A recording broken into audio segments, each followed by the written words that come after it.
मित्रांनो, भीमथडी जत्रेमध्ये आज आलेलो आहोत आणि भीमथडी जत्रेमध्ये आपण माझ्या मागे बघत आहात छत्रपती शिवाजी महाराजांच्या ज्या सैन्य होतं, गुप्तहेर खातं होतं, त्या गुप्तहेर खात्यांमधले जे शिलेदार होते त्या इशाऱ्यांनी एकमेकांना निरोप पोचवत होते. त्यातलेच हे फलटणचे राहुल पवार आपल्या बरोबर आहेत, जे एकमेकांच्या इशाऱ्यांनी जो काही सिग्नल द्यायचा आहे तो सांगतात आणि त्या पद्धतीने जो निरोप द्यायचा असतो तो निरोप एकमेकांपर्यंत पोहोचवला जात होता. त्यातला हा एक छोटासा नमुना आता आपण बघणार आहोत.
मनाली आहिरे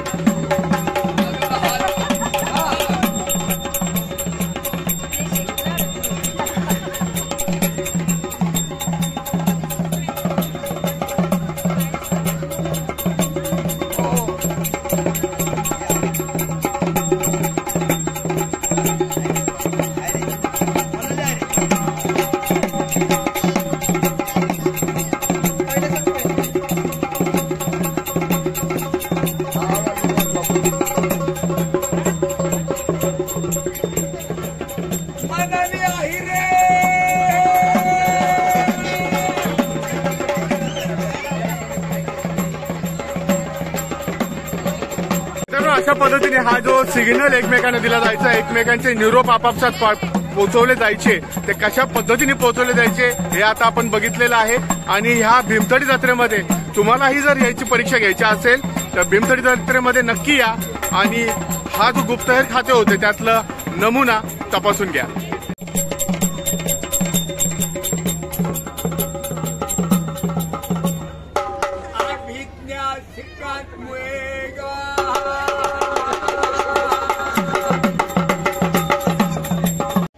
मित्रांनो, छत्रपती शिवाजी महाराजांच्या ज्या सैन्य दलामधले गुप्तहेर खात्यांमधला आणखीन एक प्रकार जो होता तो वासुदेव होता, जे एका किल्ल्यावरनं दुसऱ्या किल्ल्यावर किंवा सैन्यांपर्यंत हा निरोप पोहोचवण्याचं काम जे करत होते हे वासुदेव अतिशय गुप्त पद्धतीने लोकांमध्ये मिसळून हे काम करत होते. आणि असे हे वासुदेव आपल्याला या भीमथडी जत्रेमध्ये भेटलेले आहेत. बघूया त्यांची थोडीशी कला.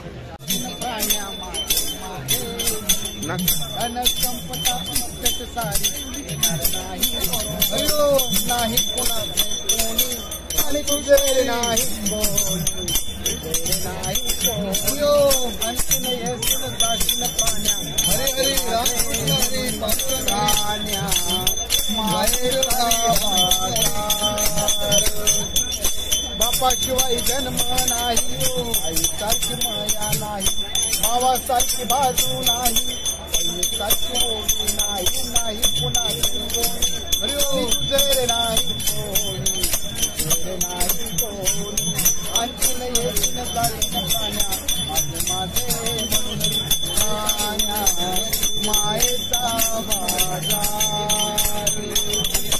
मित्रांनो, या वासुदेवांना आपल्या मनातल्या गोष्टी सुद्धा कळतात, भूत भविष्य सांगतात असं आपल्याला माहिती आहे. जर तुम्हालाही तुमचं भविष्य जाणून घ्यायचं असेल, भूतकाळ जाणून घ्यायचा असेल तर भीमथडी जत्रेमध्ये या आणि या वासुदेवांना आपल्या मनातले प्रश्न विचारा. तुमच्या प्रश्नांची उत्तरं नक्की मिळतील. त्याचप्रमाणे या ठिकाणी जे शिसम, चंदन, साग, अकलूज झाडाच्या पासनं ज्या बासऱ्या तयार केलेल्या आहेत, त्या वेगवेगळ्या बासऱ्या या ठिकाणी आपल्याला आहेत विक्रीसाठी. बासरे आहेत जे पूर्वीचे गोष्टी.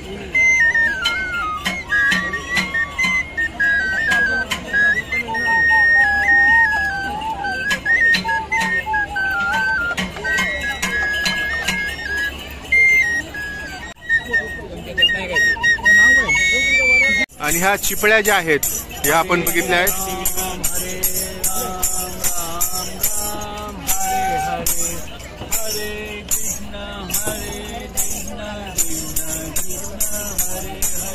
डमरू जे आहे, छोट्या आकाराचे डमरू या ठिकाणी आहेत. आपली सुद्धा या ठिकाणी आहे.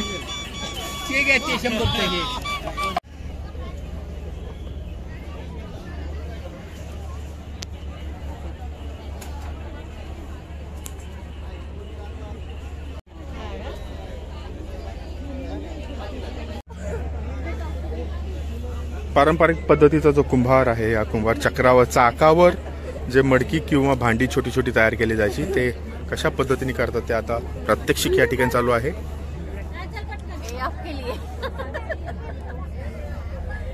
बांबूपासून तयार केले गेलेले जे छोटे छोटे वस्तू आहेत, ज्याच्यामध्ये आपण टोकरी म्हणू शकतो, भाजी, फुलं, त्याचप्रमाणे कांदे, बटाटे ठेवण्यासाठीच्या वस्तू या ठिकाणी आहेत. वेगवेगळ्या आकाराच्या, वेगवेगळ्या मापाच्या आपल्याला या ठिकाणी वस्तू उपलब्ध आहेत.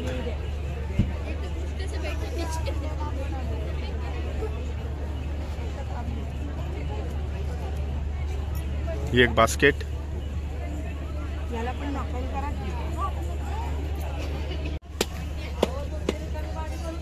या ठिकाणी आपल्याला जागेवर ज्या टोकऱ्या ज्या आहे म्हणतात, त्या टोकऱ्या तयार करून दाखवल्या जात आहेत. तयार करून लगेच विक्रीला या ठिकाणी ठेवलेले आहेत.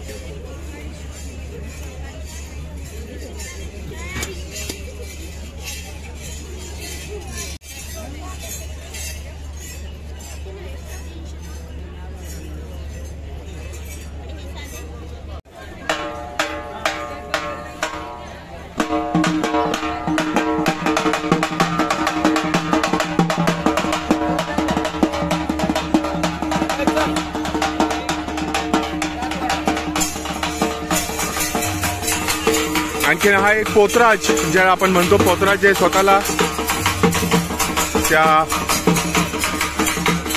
चापकाच्या सहाय्याने जे आपल्याला मारतात.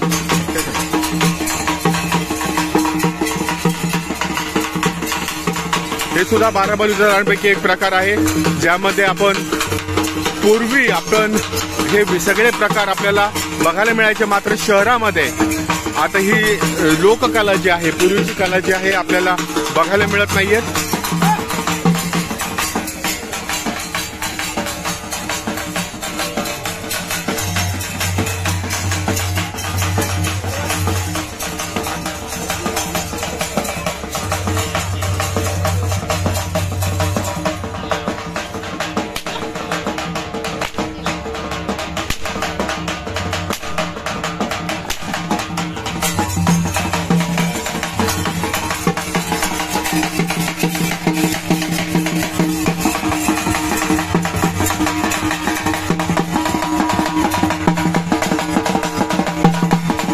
विविध ज्या कला आहेत आपल्या, या पूर्व परंपरागत कला ज्या आहेत या लोप पावत चाललेल्या आहेत, परंतु अशा कलाकारांना दाद देण्यासाठी आम्ही आमच्या चॅनलवर त्यांचे जे कला आहेत त्या दाखवण्याचा आज प्रयत्न केलेला आहे.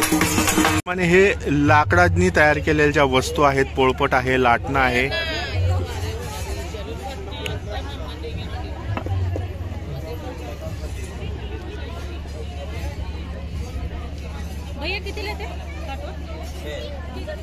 या लाकडी काटवट आहेत. या कशाच्या असतात? काटवट कशाची आहे? बाबळीच्या झाडापासून तयार केलेली आहे. आपल्याकडे काय काय आहे? सगळे काटवटे गोळकोटे लाटणे खलबत्ता आहे व्यासपीठ आहे लिंबू पिळायचे सगळे लाकडी वस्तू आपल्याला जर लाकडी वस्तू घ्यायच्या असतील तर फूड स्टॉलच्या आधी फूड काउंटर जे आहे त्याच्या फूड काउंटर सुरू व्हायच्या आधी ह्या सर्व वस्तू विक्रीला आहेत. आपण इथनं घेऊ शकता. त्याचप्रमाणे या दगडी वस्तू ज्या आपण म्हणतो पूर्वीच्या होत्या त्याच्यामध्ये जातं आहे, पाटा वरवंटा आहे, खलबत्ता आहे,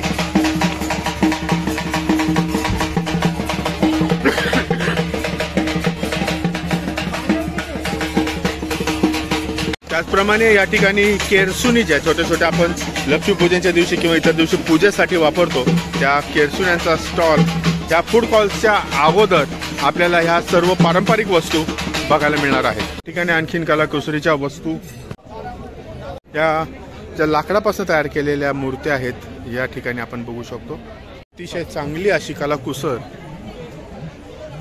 या ठिकाणी आहे.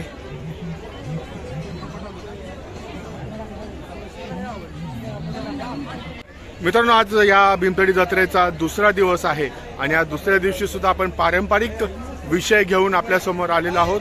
उद्या सुद्धा या ठिकाणचे खाद्यपदार्थांचा जो खाद्य महोत्सव भरलेला आहे, विविध स्टॉल या ठिकाणी खाद्यपदार्थांचे आहेत, ते सर्व आपण बघायला येणार आहोत. त्यामुळे आजचा ब्लॉग आपण या ठिकाणी संपवत आहोत. यानंतर उद्या आपण बघणार आहोत या ठिकाणचा खाद्य महोत्सव. मित्रांनो, तोपर्यंत आमचं चॅनल सबस्क्राईब करा, लाईक करा आणि शेअर करा. धन्यवाद.